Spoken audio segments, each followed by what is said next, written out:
Hari ini kita merayakan ulang tahun yang ke berapa Om Heri? 7, sama-sama bilang 7. 7 itu adalah angka sempurna saudara-saudara, amin. 7 perfection, artinya saudara-saudara Tuhan menciptakan segala sesuatunya dan hari yang ke-7 Tuhan memilih untuk menguduskannya. Itu sebabnya angka 7, saudara, angka 6 itu angka manusia. Tapi kalau 666 itu angka antikristus. Angka 7 adalah angka Tuhan, angka 888 adalah angkanya Kristus. Amin. Jadi bukan cuma antikris yang ada angka, Yesus Kristus ada angkanya juga saudara-saudara, 888 itu mirip gembok zaman dulu. Itu sebenarnya angkanya Tuhan Yesus, jauh di atas angkanya antikristus. Yang percaya bilang amin. Kalau saudara boleh berjalan 7 tahun, saya tahu 7 tahun ini penuh dengan mujizat, amin. Mulai dari awal beberapa hari yang lalu saya diingatkan oleh Facebook, kita masih beribadah di rumahnya Pastor Raymond dan Pastor Saidi yang di pinggir jalan situ. Yang khotbahnya Pastor Jeffrey Piring gitu ya. Masih ada seloyor pink dan warna hijau pada waktu itu. Dan bahkan mereknya nggak boleh ditaruh di luar, jadi saya lihat ada di dalam di situ. Tetapi waktu itu memang rasa menangis, tapi hari ini kita bersuka cita karena diizinkan oleh Tuhan melewati proses yang sedemikian. Karena Tuhan masih bekerja, amin.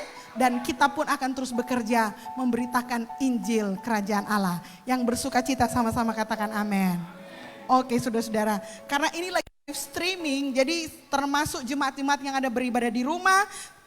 Terimalah salam dari kami yang berada di MCM Satelit Minahasa Utara. Bagi saudara-saudara yang punya kenalan dan keluarga yang tinggal di seputaran Minahasa Utara ini, baik di daerah di Membes ini, Minawerot, Kauditan, bahkan sampai di Likupang sana pun di Kemah, masih dekat ini Matungkas. Jadi saudara boleh datang ke sini dan kita berbakti bersama-sama memuji menyembah Tuhan. Yang percaya bilang amin. Oke saudara-saudara, karena waktu kita terbatas, saya tidak akan banyak waktu untuk hal yang lain. Kita langsung saja kepada firman Tuhan. Dan oleh karena kita masih ada di dalam konteks celebration of love gitu ya, terkait dengan tema besar kita, love more, serve more, give all. Maka saya ingin berbicara mengenai pernikahan. Sama-sama bilang pernikahan. Pernikahan sukses butuh usaha ekstra. Itu judul firman Tuhan. Maksudnya, siapa yang sudah menikah angkat tangan bilang saya. Oke. Siapa yang satu saat nanti akan menikah boleh angkat tangan kirinya tinggi-tinggi.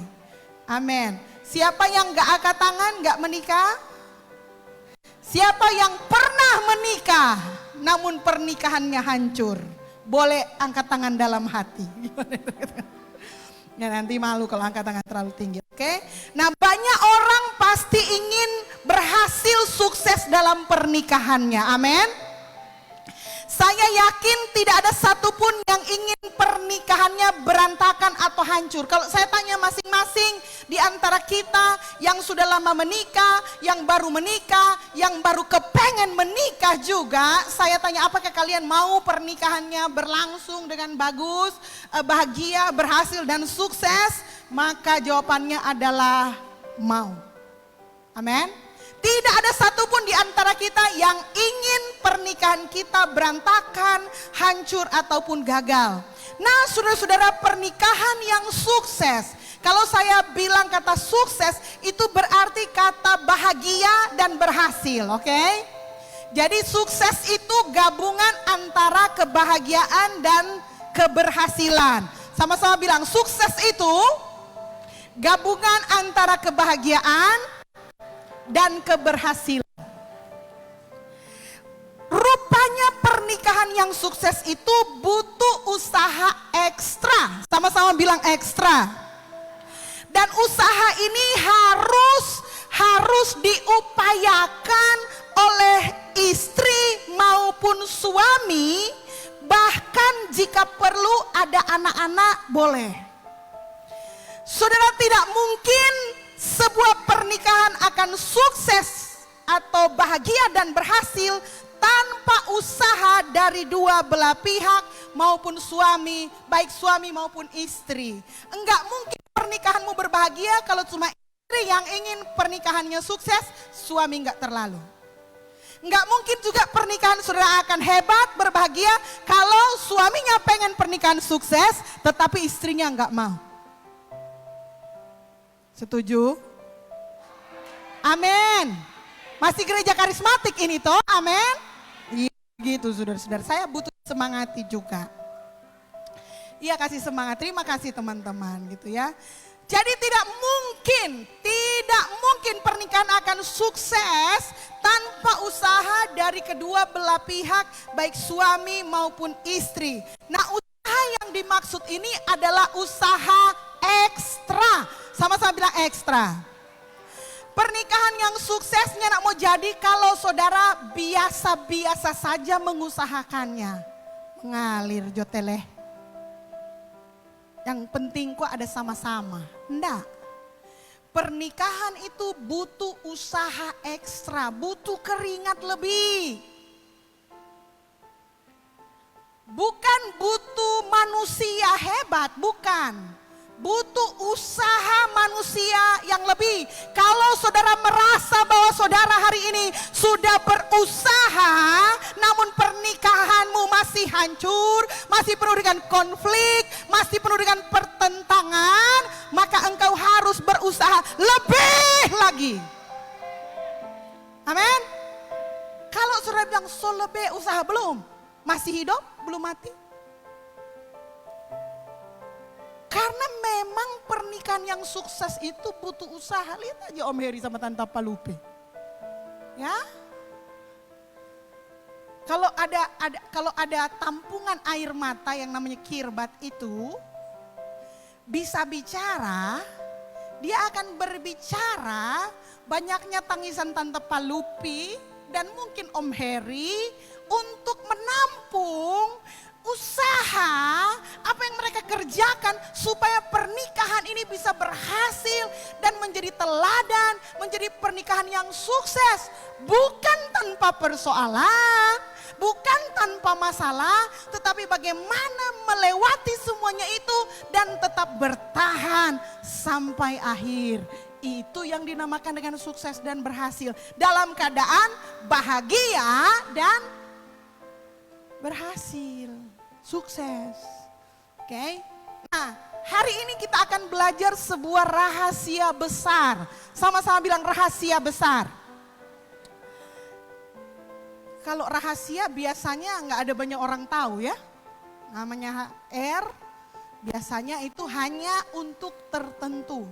Tapi ayat Alkitab ini memang bilang itu rahasia besar, bukan rahasia kecil, saudara-saudara. Dan di Alkitab kita juga mengajarkan bahwa memang Kristus atau Tuhan kita memberikan di kitab Korintus mempercayakan kepada kita banyak rahasia Allah, rahasia Allah. Artinya hanya kita dengan Allah yang tahu sebenarnya. Dan rahasia besar itu dicatat di dalam kitab Efesus pasal 5 ayat 32 sampai 33. Rahasia ini besar. Wah, saudara-saudara. Seberapa besar kira-kira kalau kita bilang besar? Seberapa besar? Kalau kita bilang besar? Bersuara, saudara-saudara. Besar sekali, betul. Tetapi rahasia ini besar, tetapi yang aku maksudkan ialah hubungan Kristus dan jemaat. Bagaimanapun juga, saudara catat, ini kata penting di sini. Bagaimanapun juga, ada kata yang lebih hebat dari kata bagaimanapun juga? Enggak ada. Bagaimanapun juga, haleluya. Berlaku bagi kamu masing-masing berlaku.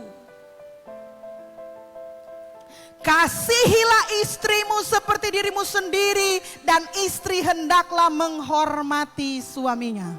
Wah, saudara-saudara, itu tuh rahasia besar.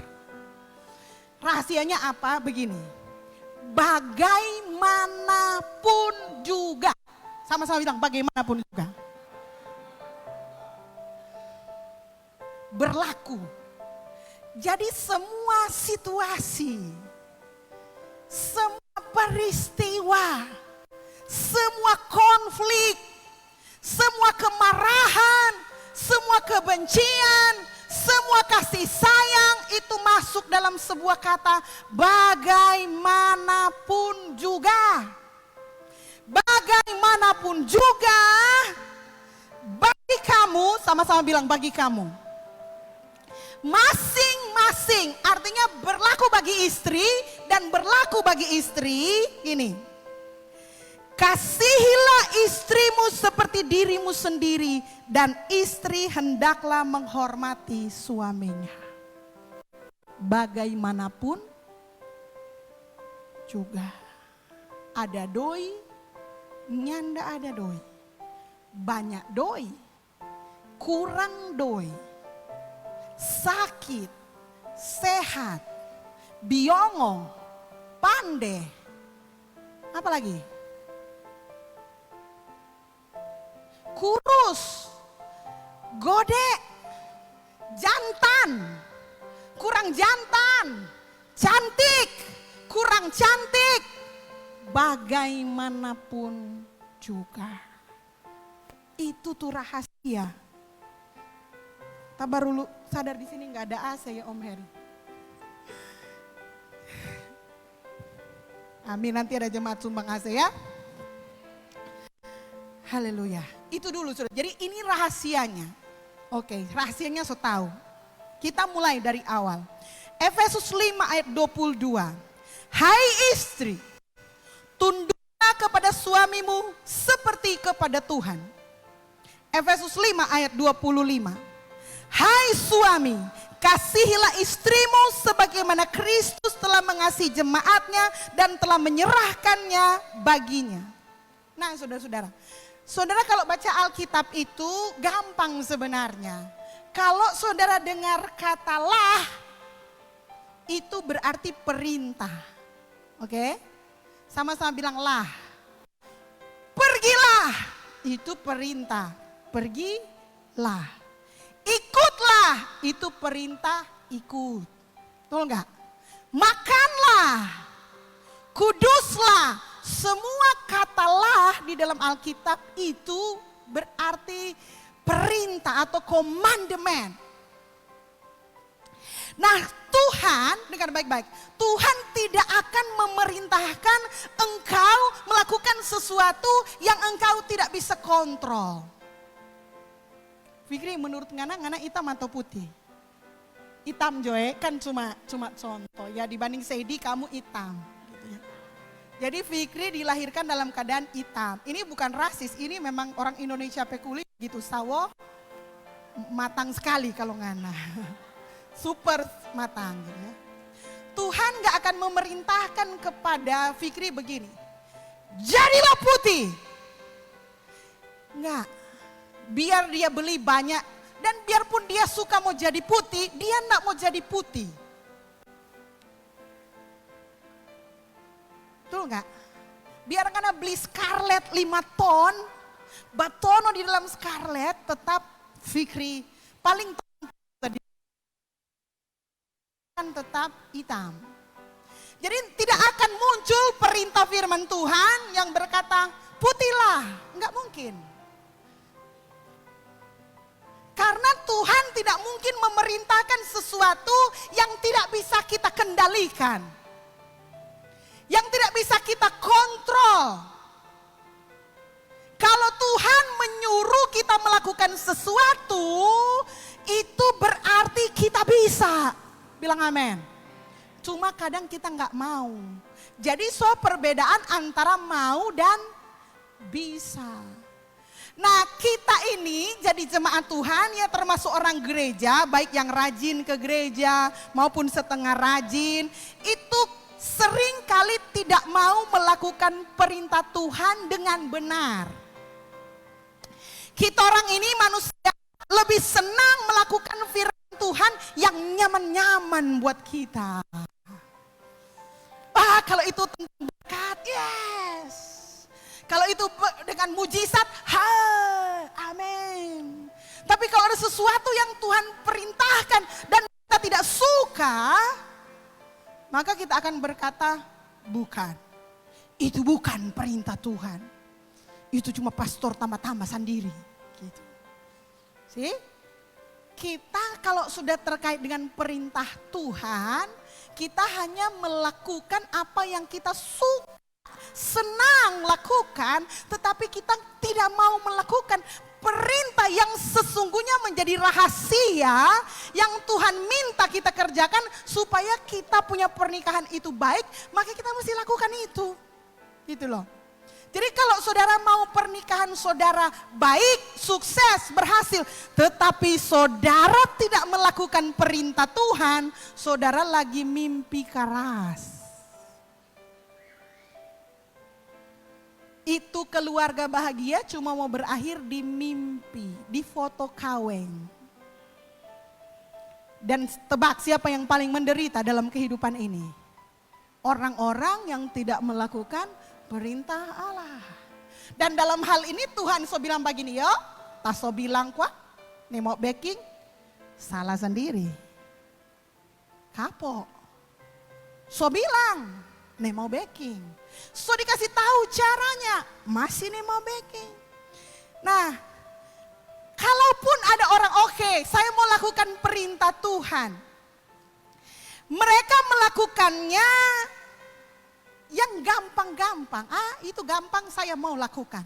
Kalau ada yang butuh usaha ekstra, itu semulai tunggu. Kaget enggak?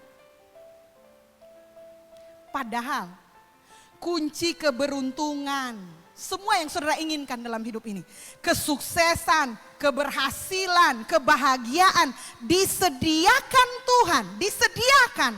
Artinya memang mau di drop kepada saudara. Kebahagiaan, kemuliaan, kesuksesan, keberhasilan akan disediakan. Artinya di drop untuk orang-orang yang bersedia melakukan hal-hal yang ekstra yang Tuhan suruh mereka lakukan. Ingat, Tuhan tidak mencari orang yang pintar. Tuhan tidak mencari orang yang kaya saja. Tuhan tidak mencari orang yang tanpa kelemahan. Tuhan cuma mau cari orang-orang yang mau nurut, sama-sama bilang nurut. Orang yang mau mengikuti maunya Tuhan. Tuhan itu begini loh, jangan saudara pikir Tuhan punya standar tertentu untuk memberikan keberhasilan, kesuksesan, enggak. Tuhan justru cari orang-orang yang biasa-biasa seperti kita, yang banyak kelemahannya. Musa ada kelemahan gak saudara-saudara? Daud ada kelemahan gak? Halo. Besar dia kelemahan. Paulus ada kelemahan gak? Petrus ada kelemahan gak? Yeremia ada kelemahannya. Samuel ada kelemahannya. Hampir semua tokoh-tokoh besar di Alkitab itu ada kelemahannya.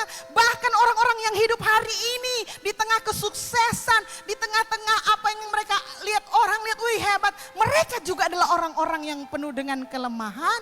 Tim pastoral juga penuh dengan kelemahan. Tetapi justru dalam kelemahanlah ketika kita memberikan diri kita nurut sama perintah Tuhan, maka apa yang disediakan Tuhan yang akan jadi bagian kita. Yang mau terima boleh bilang amin. Siapa yang ingin pernikahannya sukses dan berhasil, angkat tangan bilang saya. Kunci rahasianya sederhana, lakukan perintah Allah. Perintah nomor 1, istri submit, tunduk kepada suami. Saudara tahu artinya submit atau tunduk kepada suami begini. Kalau suami suka pizza, istri suka KFC, maka arti dari submit atau tunduk adalah istri akan menuruti suami makan pizza. Gampang tuh DP arti. Cuma begitu DP arti. Mau terlalu banyak teori, nanti sunak mau baking. Jadi istri kalau mau pernikahannya bahagia, submit to your husband. Bukan obey. Kata tunduk dalam bahasa Inggris itu ada dua yang submit dan obey. Kalau obey itu sama taat buta-buta. Submit itu penuh dengan totalitas. Nah, perintah kepada istri, hai istri, tunduklah. Itu perintah, saudara-saudara. Sama-sama bilang itu perintah. Hai suami, bilang sama istri, itu perintah. Bilang dengan muka penuh wibawa, itu perintah. Tapi cuma di gereja boleh ya, saudara-saudara. Di rumah suami nggak boleh pakai ayat ini. Karena ayat ini tidak untuk suami, ayat ini untuk istri. Jadi ayat ini boleh ditulis di kertas dan ditempel dan dibaca oleh istri.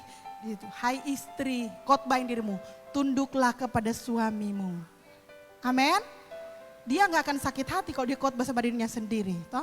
Maka kalau berjohan kepada Yola, Yola dengarkan baik-baik. Hai istri, tunduklah kepada suamimu. Itu akan terjadi perang dunia keempat. Jadi ayat tidak untuk dipakai buat orang lain, amin. Pakai untuk diri sendiri gitu loh. Jadi tempel, kong baca untuk diri sendiri. Perintah yang pertama gampang, gampang gak? Gampang, cuma begitu Kak. Suami mau pizza, kita mau KFC. Kalau kita istri yang tunduk, ikut makan pizza. Biar kita ndak suka pizza.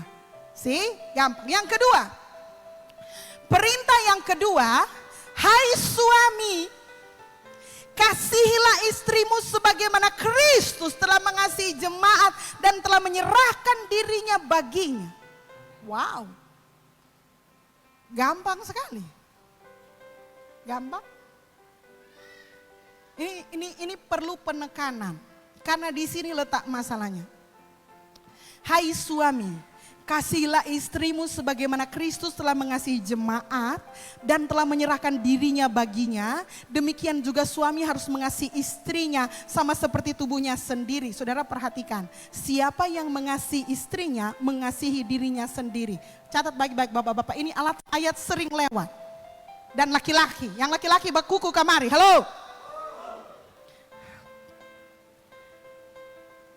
Suami harus mengasihi istrinya sama seperti mengasihi tubuhnya sendiri. Siapa yang mengasihi istrinya, mengasihi dirinya sendiri. Sampai di sini orang masih jawab amin kuat. Sebab tidak pernah orang membenci tubuhnya sendiri, tetapi mengasuhnya dan merawatinya sama seperti Kristus terhadap jemaat. Kasih penekanan di sini, sebab tidak pernah orang membenci tubuhnya sendiri. Saya melayani di gereja di Minutso baru 7 tahun. Kalau di Manado sekitar 15 tahun. Ya, kurang lebih. Saya mendapati banyak persoalan. Di gereja MCM nyandak semua bagus-bagus. Ada yang setengah bagus, ada yang bagus sekali. Terjadi, tapi kita memperlakukan sama. Gitu ya. Ada yang pernikahannya ideal. Ada yang pernikahannya semi ideal. Lain kali ideal, lain kali enggak. Ada yang pernikahannya juga enggak jelas ada. Banyak masalah pernikahan yang ditangani oleh gereja ini. Dan selalu gereja berusaha memberikan solusi. Tapi intinya selama bertahun-tahun pelayanan kita mendapati bahwa banyak rumah tangga itu hancur. Right? Kalaupun tidak hancur, berjalan menuju kehancuran. Masih ada sama-sama, tapi berjalan. Dan entah bagaimana kita manusia ini selalu menantang diri untuk main-main di tepi jurang. Kita manusia jarang senang bastir di jalan yang lurus lebar, kita senang di jalan yang sempit, agak nantang-nantang sedikit. Coba perhatikan bapak-bapak kalau setir mobil, kalau situasinya terlalu itu dia akan ngantuk. Jadi dia butuh ada pembalap-pembalap yang panas sadiki, gas-gas disei, berem baru kemudian ya. Dan kemudian dia mulai memainkan gasnya dan dia senang main di tepi jurang. Karena main di tepi jurang exciting, adrenalin naik, senang, yes. Dan banyak pernikahan juga yang kayak gitu saudara-saudara. Nyandak berjalan betul, nyandak juga salah, mar di pinggir jurang. Semoga ndak ada di Minut. Semoga. Nah, selama melayani jemaat Tuhan, saya mendapati banyak persoalan keluarga itu berawal dari suami. Yang setuju dengan saya bilang amin. Bukan karena kita perempuan kok mau mempersalahkan suami. Saudara punya lead pastor Om Heri, nanti Om Heri backing khotbah saingan. Tapi ini kesimpulan Om, sama pelayanan itu awal, kita bilang awal persoalan itu selalu di laki-laki. Kita enggak khotbah ini di Manado. Nanti orang dengar online. Karena di situ ada tape suami. Istri tidak boleh berkhotbah kepada suami, ya Bu ya. Jadi kalau di sini enggak ada suami, jadi pakai saja. Persoalan keluarga itu diawali oleh suami. Yang masih single-single dan nyong-nyong tolong bilang amin. Sadar gitu ya. Iya. Supaya dorang tidak melakukan kesalahan yang sama. Gitu ya. Dengar baik-baik ini beritanya ini ya. Iblis tidak terlalu takut dengan wanita. Karena dia sudah berhasil menggoda wanita. Iya enggak? Berhasil. Saudara mesti ingat, dia punya strategi itu, dia sudah pikir kalau mau pergi Pak Adam, nyana mau berhasil ini rencana ini. Jadi dia pendekatan kepada wanita dan benar wanita berhasil digoda, singkatnya demikian. Jadi iblis tidak terlalu takut dengan wanita karena bagi iblis wanita itu hanyalah alat untuk menghancurkan pria. Oke? Konsentrasi dulu. Bagi iblis, kecuali di sini ada orang iblis.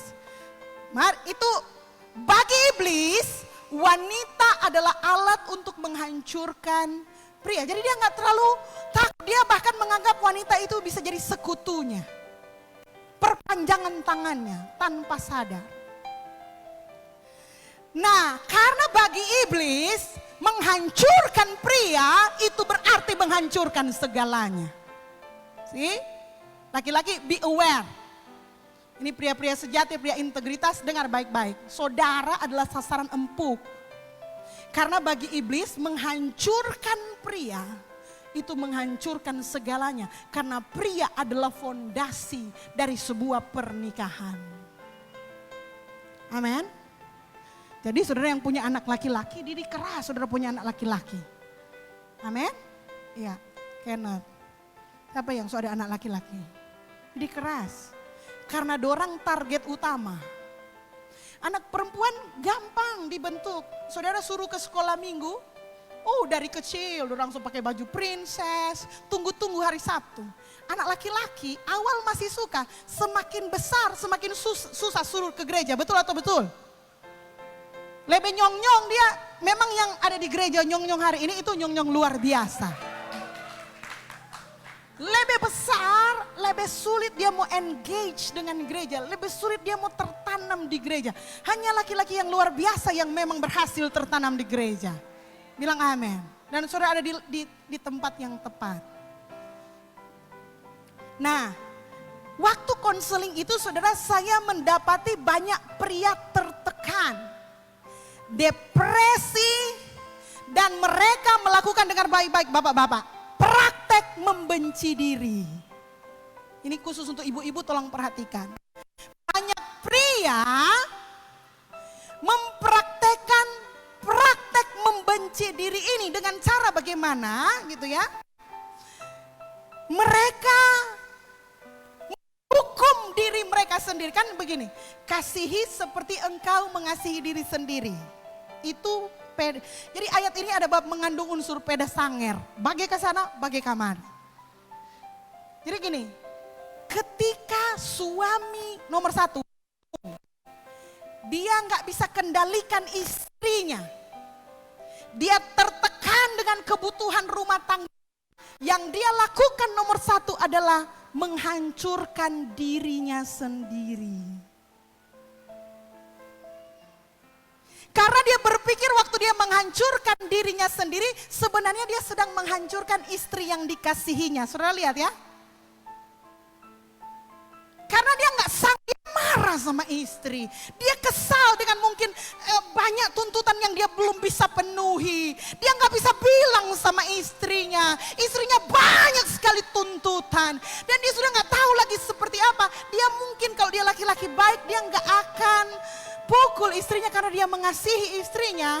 Tetapi ingat, dia menghukum dirinya sendiri.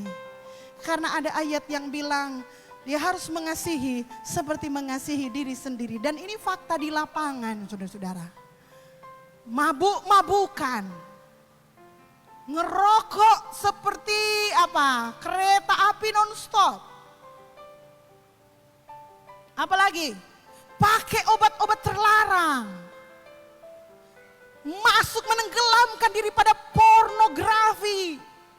Dia sedang melakukan sesuatu oleh karena sebenarnya dia ada bagian di dalam, dia tidak, saya mau bilang, dia menghukum dirinya sendiri oleh karena istri, keluarga, dan tanggung jawab lainnya. Karena laki-laki beda dengan perempuan. Kalau perempuan ada masalah dia akan bicara. Hei papa, kelar bicara saudara-saudara, hilang DP stres. Jadi gini, perempuan kalau berbicara itu menghilangkan stres. Bilang amin bapak-bapak.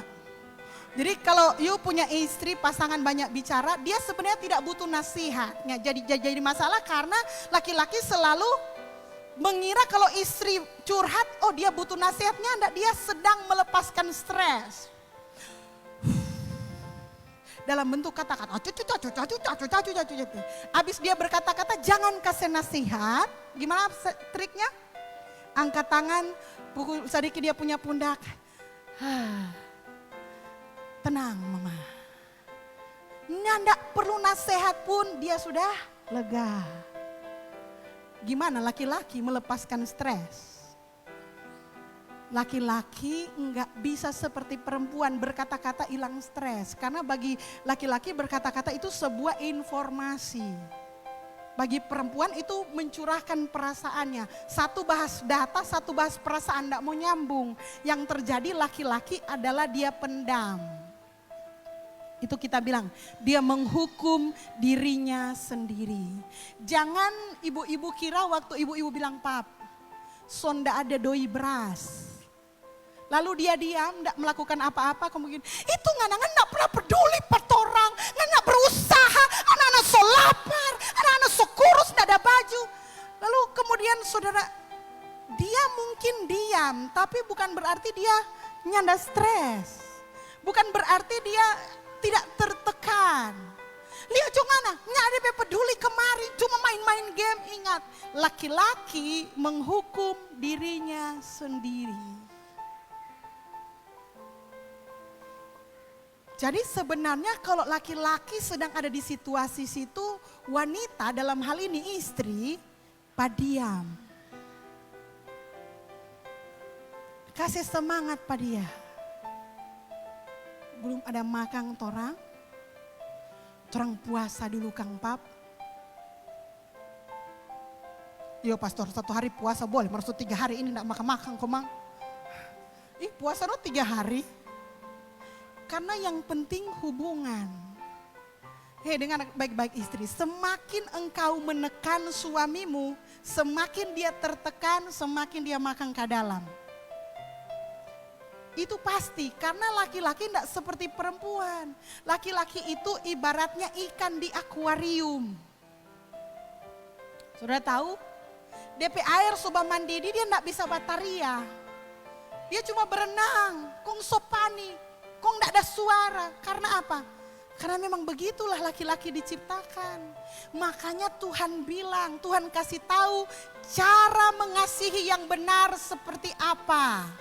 Cara mengasihi yang benar adalah bukan dengan menghukum diri sendiri, bapak-bapakku. Apa Yesus bilang?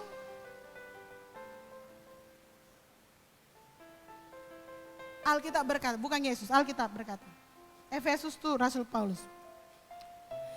Tidak pernah orang membenci tubuhnya sendiri. Alkitab berkata, mengasihi itu berarti mengasuh dan merawat seperti Kristus kepada jemaat. Cara mengasihi yang benar, hai suami, dengar baik-baik. Hai suami, perintahnya begini. Kasihilah istrimu sebagaimana Kristus telah mengasihi jemaat. Saya sudah mau selesai. Tapi ini penting. Sebagaimana Kristus telah mengasihi jemaat. Sama-sama bilang, sebagaimana Kristus telah mengasihi jemaat. Saudara tahu bagaimana cara Kristus mengasihi jemaat? Saya kira saudara tahu bagaimana cara Kristus mengasihi jemaat. Dia buka tangan lebar-lebar dan mati demi jemaat. Harus sampai begitu suami mengasihi istri. Sampai segala-galanya ia mengasuh dan merawatnya. Itu kata kasih yang benar. Mengasuh dan merawatnya. Kembali ke pengertian submit tadi.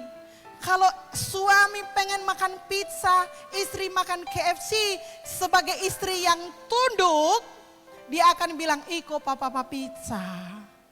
Tapi sebagai suami yang mengasihi istri, dia akan berkata, beli KFC, torang makan di pizza sama-sama. Ngana makan KFC, kita makan pizza.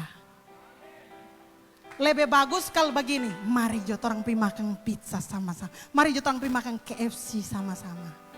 Karena semua tupa kita taso kase pangana. Bilang amin. Sedemikianlah pernikahan yang sukses itu. Pada akhirnya baku tolak di jalan. Iko jo mama pe mau. Papa yang pimpin, mesti iko papa pe mau. Nyanda kita mengasihi pa mama. Jadi torang iko jo mama pe mau. Nyanda perempuan mesti iko laki-laki. Nyanda kelar-kelar gara-gara pizza dan KFC. Mari torang makan sebentar makanan yang dibawa jemaat. Tanpa baku tanya, ngana suka apa? Saudara mengerti? Pria. Hei pria-pria di sini, nyong-nyong. Harus jadi pria yang mengasihi istri. Yang menyerahkan segalanya. Termasuk isi dompet. PIN ATM. Sudah? Siapa ada tuh istri bilang begini, yes pas pastor bilang. Dan saya berdoa pernikahan saudara akan sempurna. Bukan karena orang saudara sempurna, tapi saudara melakukan perintah dengan sempurna. Ngikutin apa yang Tuhan mau. Dan hidupmu, keberhasilan, kebahagiaan akan menjadi milikmu.